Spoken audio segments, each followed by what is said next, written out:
I think I can. I think I can. I think I can. I thought I could. I thought I could. I thought I could. I thought I could. Woo woo! Conference USA reaches the top of their uphill climb to restore the conference to full strength with an addition of Missouri State to the conference in 2025. Let's take it through the paces and see how this invitation will add to the growing excitement for Conference USA.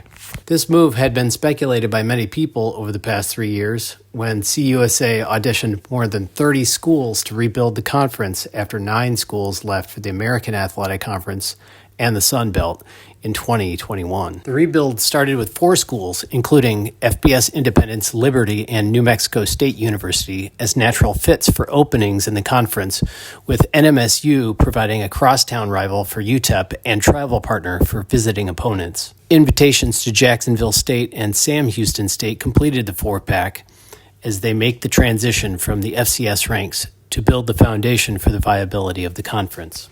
Several months later, CUSA announced the addition of Kennesaw State as their 10th member. Some thought that the conference might stay at 10, being able to maximize the conference funds among a smaller pool of members. Then earlier this year, the University of Delaware was added to the conference in what seems like an overdue invitation to the FBS ranks. And now Missouri State makes the jump, giving CUSA its mojo back and routing out a group of like-minded universities on the growth path. You might think that CUSA is done with adding teams since 12 schools in years past seemed to be a manageable and optimal group for an FBS conference.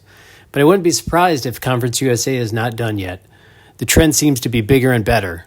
The Big Ten is still looking to expand even after doubling the size of its moniker at 20, and all other FBS conferences find themselves at 16. Conference USA is probably swinging for the fences rather than just looking to survive. Here's the new footprint. You can see geographically, Missouri State isn't exactly that close to others in the conference, but it kind of rounds out the footprint in the middle, giving the conference a foothold in the heartland Midwest. So why now? Why is this the right move for Missouri State and Conference USA? Just like the other FCS upgrades invited to Conference USA over the past year, a move like this seems to fit the growth and trajectory of the university. Even if you're not playing in the Power 4 or 2 or whatever it's going to be in the near future, FBS football conference affiliation holds a lot of value as far as becoming known in people's minds as a larger national level university as opposed to just a regional power. In this case, Missouri State is the second largest university in the state with close to 23,000 students. That's actually pretty large considering its big brother Mizzou, or University of Missouri, is at 31. And there's at least 13 public universities in the state. In the introductory press conference, exiting President Cliff Smart talked about the growth over his tenure. Here he stated, recognition as a professional doctoral university, the plus up in appropriations as a result of the enrollment growth we've had during that time, and the significant upgrading of all of our facilities put us on the path towards this move. It's a familiar tune we've heard with many of the conference affiliations, especially when schools move from FCS to FBS or into a G5 conference. The notion is that these universities have something in common even more than athletics. The conference affiliation with similar universities is valuable. In CUSA, 11 schools are public, 8 have either R1 or R2 status, and 3 have professional doctoral programs. During the press conference, President Smart talked to some of the speculation about the timing, saying that this was probably the last chance for a while, and that it's been in the works for at least 2 years. So this wasn't really a last-ditch effort by CUSA. They've been working the phones for some time on this one. During the press conference, Missouri State Athletics Director Kyle Motes stated that this was about getting more rather than spending more. His comments highlighted the notion that they thought that they were going to get an increase in revenue here. So this is kind of interesting because we talk about moving to FBS costing a lot. They seem to think it's actually going to get them some cash. Instead of spending more, they see it as an investment, right? So I guess you got to spend money to make money. Maybe that's the notion. I don't know. He stated that this was obviously a transition to a national brand. It was going to raise the profile of Missouri State and the city of Springfield. When he talked about more financial resources, he cited the following areas totaling up to at least $55 million of extra or expected revenue. Things like media rights they get from Conference USA, buy games, fee revenue, and sponsorship money. So I guess that remains to be seen. Hopefully that's true. I'm not exactly sure, how the the funding money works out, but it sounds like they got it worked out for themselves. So he believes that this is the right move at the right time and that the doors are going to open for them. So there's obvious advantages for Missouri State to want to do this, but why is this a good fit for Conference USA? Especially given that many think this is quite the curious move. Really, honestly, when you think about Missouri State football, and we're talking about this being a FBS conference upgrade, Missouri State really doesn't have a record that seems to merit that, especially given the fact that they actually currently play in the Missouri Valley Football Conference, which is arguably one of the toughest leagues in all of FCS, maybe the toughest, mostly because it's home to teams like NDSU and SDSU, South Dakota, North Dakota, who've basically been trading places to be the national FCS champion for many years over the past decade. And a lot of people speculated that schools like Tarleton State would be added to the conference next because they really have an urgency to want to get to FBS for some reason, and that their trajectory with the facilities and the programs and the investments have really been accelerated in the last few years. During the press conference, it was hinted at that a few reasons could explain this rationale. We know that Conference USA is looking to rebuild a strong group of schools, but they're also looking for partners to grow with them and help them remain relevant as opposed to kind of just using them and losing them. It feels like many of the schools have done as of late. They had 9 schools leave all at once, If the school has some growing to do themselves, it may be better to get a school that's in growth mode instead of a school that just might depart in a few years. The head football coach for Missouri State shared that there's definitely some work to be done when it comes to improving the facilities and improving the environment for folks to be competitive at that level, at the FBS level. Given all that I said there actually are quite a few encouraging points when it comes to how ready Missouri State will be to be competitive at the FBS level starting in 2025. If we look at college basketball, they're going to be middle of the pack when it comes to the Sagarin ratings as far as Conference USA. The head football coach talked about actually being in the Missouri Valley Football Conference, and that because of that, they actually have a fair amount of good players who could be ready to play FBS football. I've shared the opinion on most of my videos that I think probably the top 20 FCS teams could beat any of the lowest 25 FBS teams on any given day and probably very competitive over time. So looking at Missouri State's record against new conference foes, they're at a respectable 1-2 record, albeit they were against schools that were FCS at the time. So that's maybe not the best gauge. There's some promising things. And again, they're a school in growth mode, and it looks like the trajectory will match what CUSA is trying to do. Both women's and men's basketball at Missouri State is definitely a highlight for the school, as they both have lots of success in the postseason, and specifically the NCAA tournament.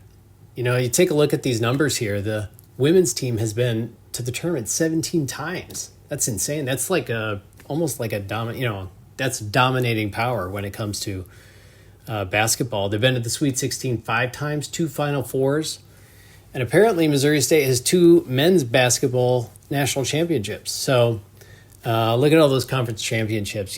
That's actually a real great ad for the conference, for Conference USA. When you look at the programs that they've got there, they've both got great and storied coaches. And we know, FAU has moved on to the American, but, they were in Conference USA when they went to the Final Four. So keeping that prowess or keeping that dominance there in basketball is really an important spot for Conference USA. And I think that's really one key aspect for inviting Missouri State to the conference. So let's do a quick recap for the school profile. I've mentioned a lot of these stats already before we got to this slide, but this is kind of my standard format. So, enrollment here at 23,000, I mentioned that's second largest in Missouri. TV markets at 73, that's actually pretty good. We'll take a look at how the profile compares to the other schools on the next slide. But, it's actually, they talked earlier about the growth of Springfield as being a thing, and probably more important for Missouri State is their dominance within that TV market. There's probably just some small schools around there. I think the biggest thing to note here is that we talked earlier about the trajectory, the growth of the school. Look at there, it says it doubled in size from 1970 to 73 to 90, and it's growing now. So yeah, it looks like a good fit. Seems like a good fit. Let's take a look at how it matches up against the other schools. Obviously, if you look at that population, they're actually in the top tier there. 23,000, they're probably in the top 3 or 4, which is pretty amazing. So Again, matches that growth that they keep talking about. 73 in the TV market. That's actually pretty good. I mean, long-standing Louisiana Tech is like 140 for their DMA, which is, pretty low. And Western Kentucky's been there for a while. So they're actually a pretty good ad for Conference USA. As I mentioned, the stadium's kind of small, but, that's a matter of time, we expect. Their athletic budget is right in there. They field 16 programs, but they're spending about $30 million a year. So the top there is 44. It's a tie between newcomers New Mexico State and Delaware. Look at that. Interesting.